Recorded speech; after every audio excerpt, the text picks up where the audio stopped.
this 2848.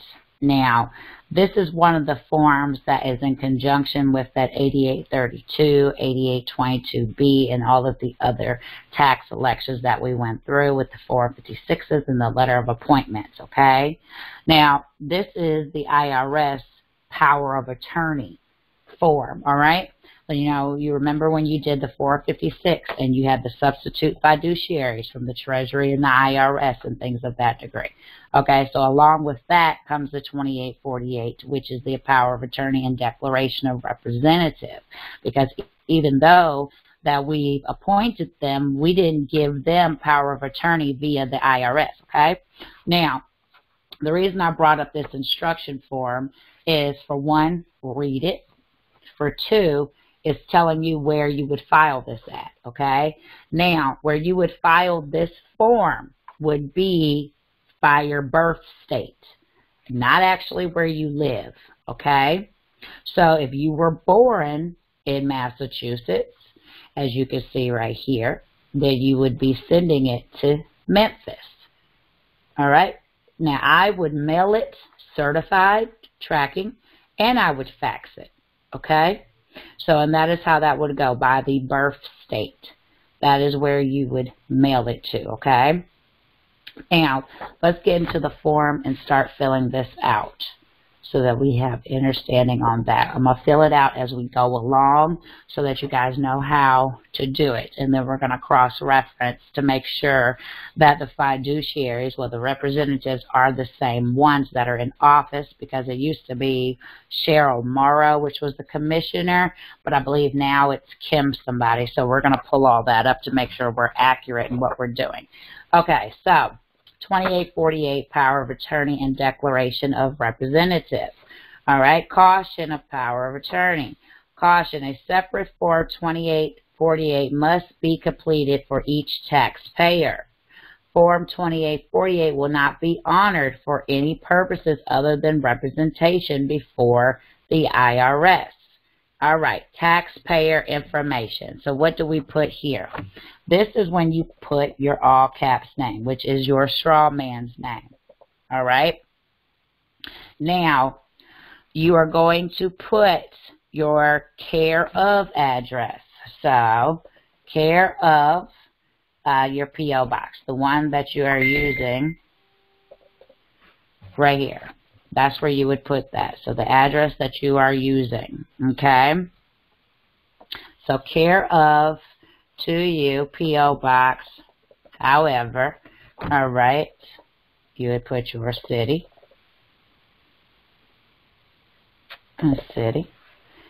your state, and your zip, okay? And then, of course, you would put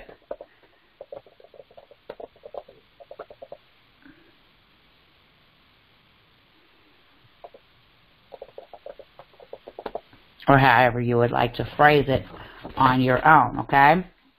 Now, when over here it says taxpayer identification number. Now, we know also that our taxpayer identification number, which is also a 10, if you look up what a 10 is going off of the IRC, you will know that that is your Social Security number. So you would enter your Social Security number with the dashes right here, okay? Now, right here is where you would enter your UCC regional file number. All right, so you would enter that here, right there. Now, you can put your telephone number here if you wish. That's fine. It's up to you if that's what you want to do. Get out of there. All right. Now we're going to get into this. Now, when you do this form completely, you will get a CAF number, which is a centralized, here, let's look that up, because I don't want to get y'all confused with that. They're going to have to wait. Okay, so that we can have some understanding to what this is. All right. A centralized authorization file number. Okay, this is what the goal is when completing this form. A CAF number is a unique 9-digit identification number and is assigned the first time you file a third-party authorization with the IRS. A letter is sent to you informing you of your assigned CAF number. Use your assigned CAF number on all future authorizations. So, for you guys, this is when you start to see why things are not panning out, because this becomes that new TIN, that new social identification number, so that you've already using this number that's already connected to your representatives, okay? So let's get back over to our form, because that is the objective. Now, representative number 1. Let's go and make sure that we are saying the same person, okay?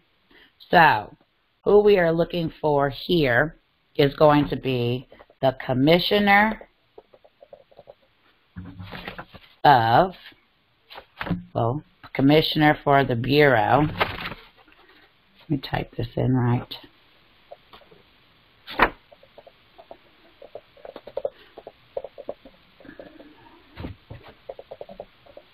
Okay. The Commissioner for the Bureau of Fiscal Service.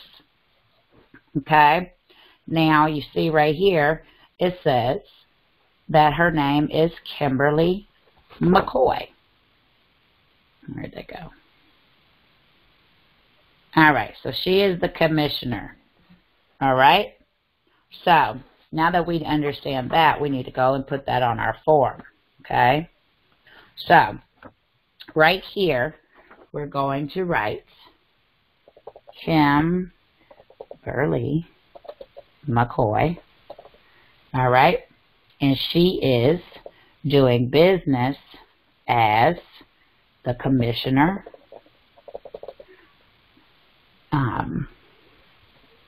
for the Bureau of Fiscal Service. All right. And then let's do the address is Liberty Center Building. All right. It is 401 14th Street.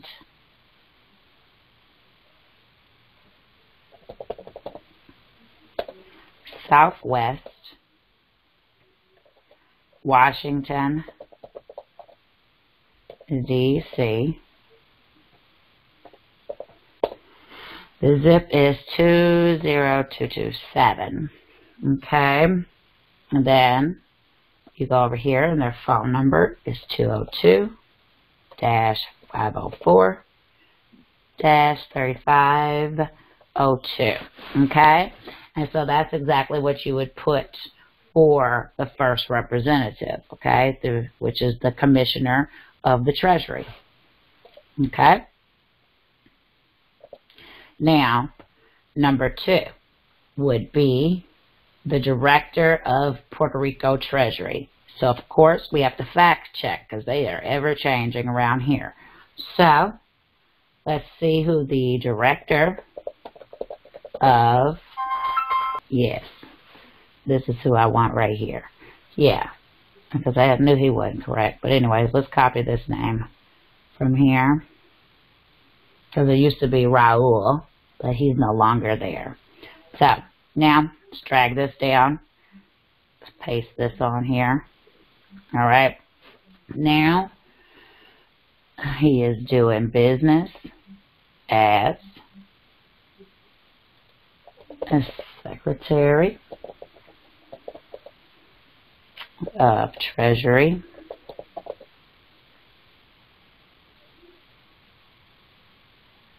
all right, for Puerto Rico.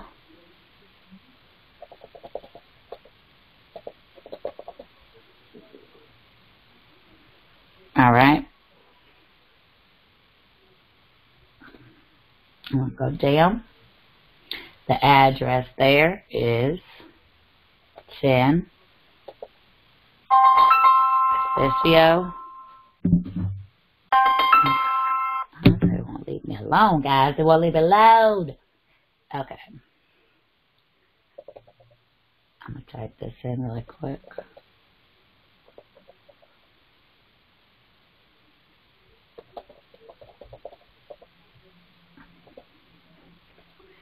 Zip code 00901, and that is Puerto Rico. All right, and that's what you would do for the second representative. The third representative will be Stephen Turner Muchin. All right. Of course, we know he's doing business as a Secretary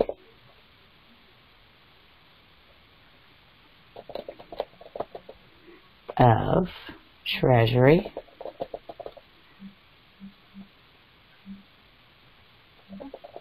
Okay. And then the address is 1500 Pennsylvania.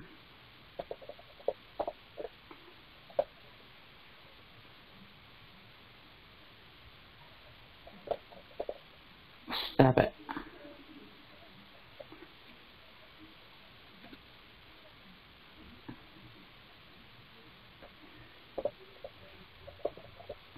Pennsylvania Avenue. It's northwest.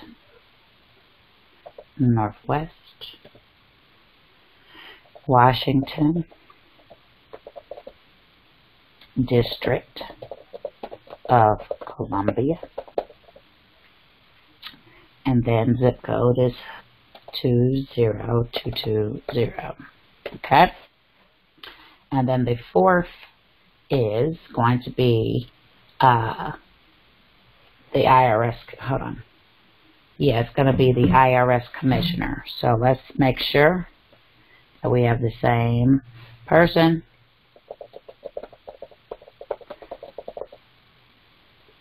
It was John. Okay, so David Crutcher is the new IRS Commissioner. So now we also want to make sure that we're doing this going forward so that we know these people have changed. Okay?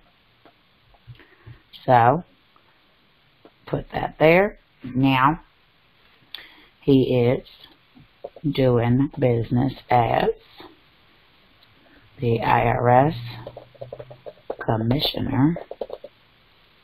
IRS Commissioner, and that address is 77K Street, Northeast Washington,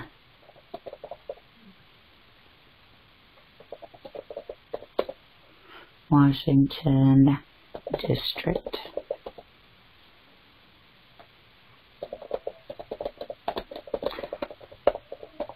Columbia is 20002. Okay? Now that we can go over here, you can fill in the phone numbers too if you want. It wouldn't hurt. So I'll put them in for you here. 69. And when I'm done filling this out and I send it to you, all of it will already be filled out for you. All you got to do is go and enter in your own personal information. Alright. So 202-622-2123. Alright. 202-803-9000. Okay. Now let's keep going. Now it says 3. To represent the taxpayer before the Internal Revenue Service and perform the following acts. 3. Acts authorized. You are required to complete this line. With the exception of acts described in line 5B, I authorize my representatives to receive and inspect my confidential tax information to perform acts that I can perform with respect to tax matters described below.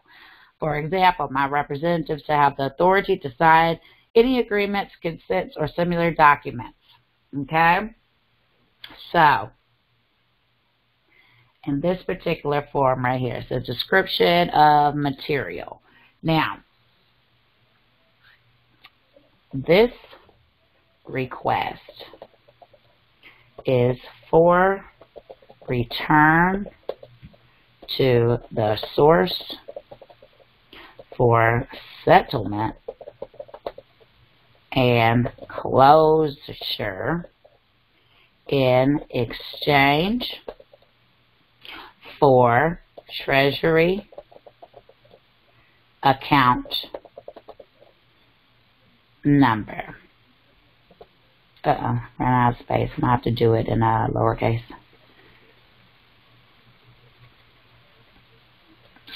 From source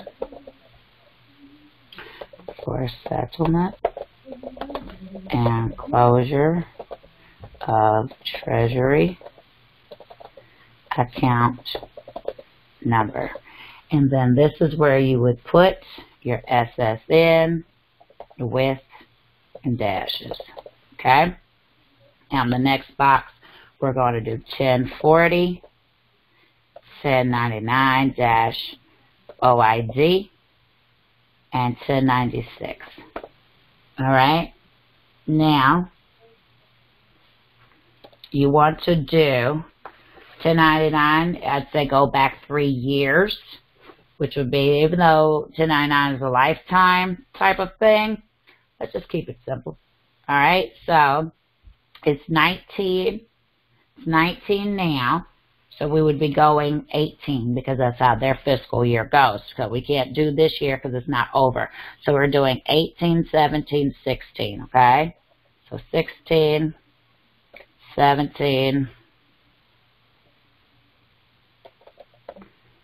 and 18. All right? Now, it says, now this is where we're going to place. This is going to be some instructions I'm going to go over.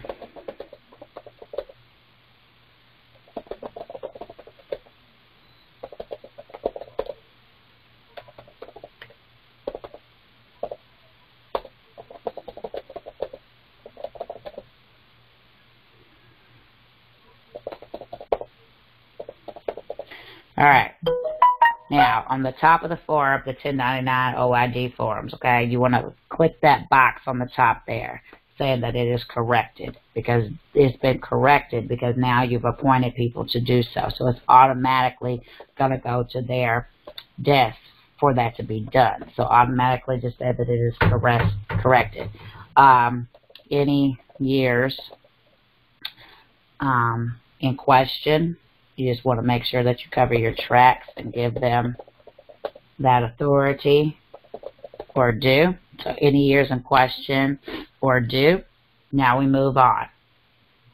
It says specific use not recorded on centralized authorization file. If the power of attorney is for specific use not recorded on CFA. So we don't have to check that. All right. Now 5A says additional acts authorized. In addition to the acts listed on line 3, I authorize my representative to perform the following acts. Instructions for 5A for more information. All right? Now, authorized disclosure to third parties? Hell no. We don't want that. Access by IRS records via an intermediate service provider? No, we don't want that. Substitute or add representative. We already did that. Sign and return. We want them to sign it and return it, okay? So this is where you're going to place your Treasury account number, which is the social with the dashes. All right. Now, as the account number on the bottom left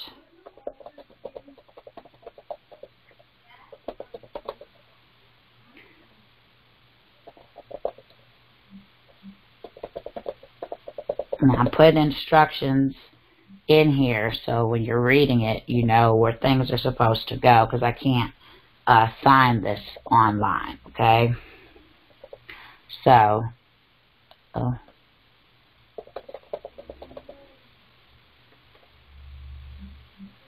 where it says recipient, okay?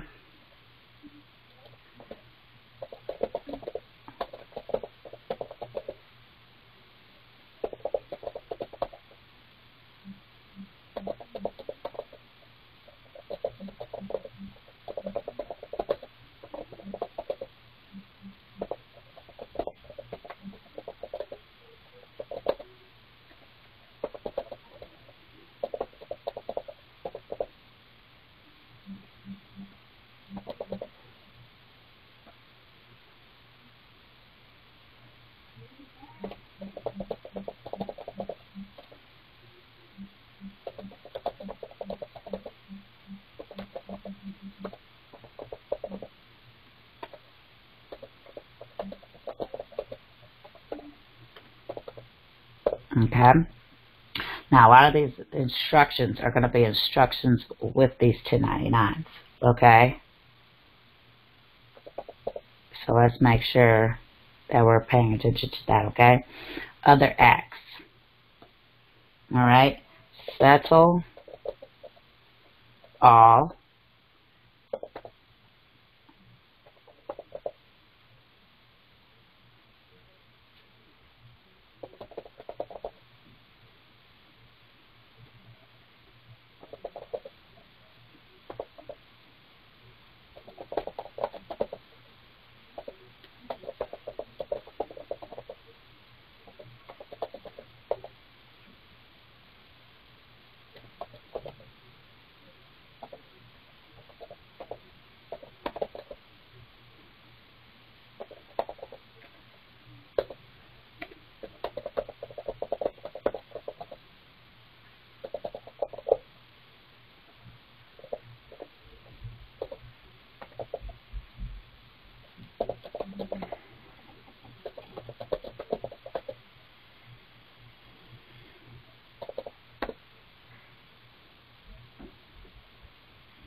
All right.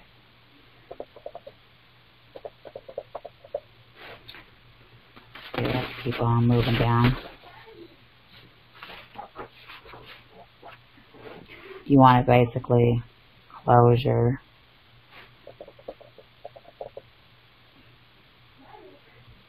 In exchange is what you want to put. Let me see how I can fit it in here.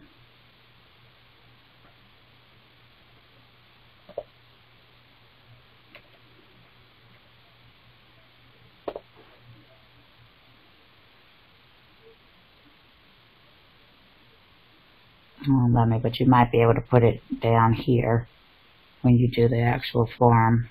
Okay, so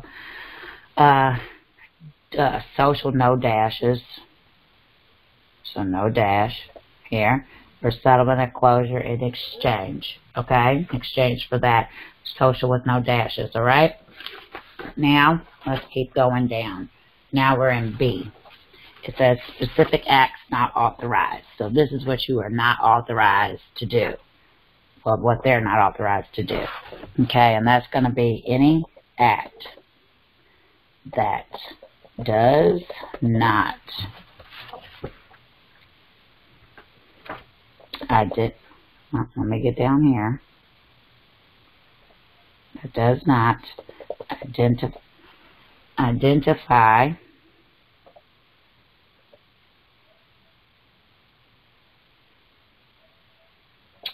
this is where you would put your name in upper lowercase, right? As the sponsor. All right, for the credit that funds the Treasury bill and proves prepayment using his credit exemption.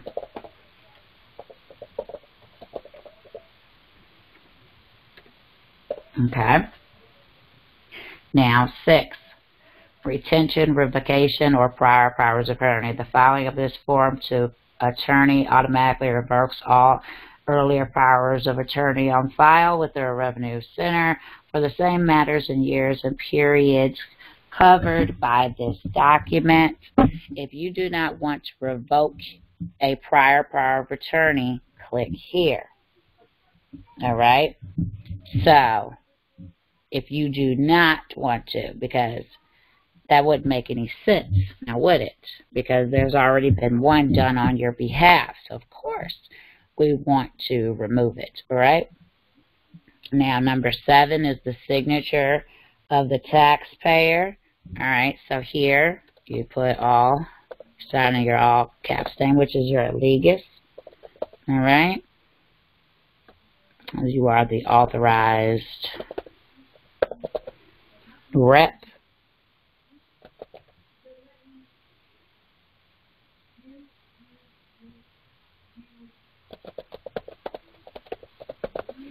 All right. And then that's what you would do there. All right. Now, as we scroll down to part 2, under penalties of perjury, this is basically going through, I agree, certified, verify, all that jive. Okay. Now, what we're going to select out of here is family member, a member of taxpayer immediate family, spouse, family, child, grandparent, okay? That is what we'll be doing as far as this, so we'll put that there. And then we don't have to worry about this part. You could put the states of the regional filing of UCC, and then here would be that regional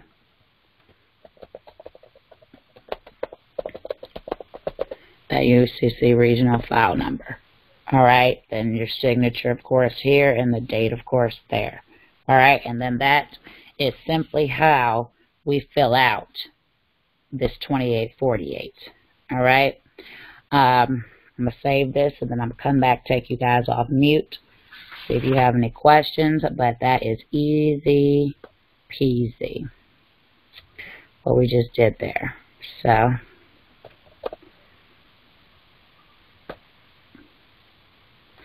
all right, let me pull you guys back up. Hi. So, see how simple we just did that?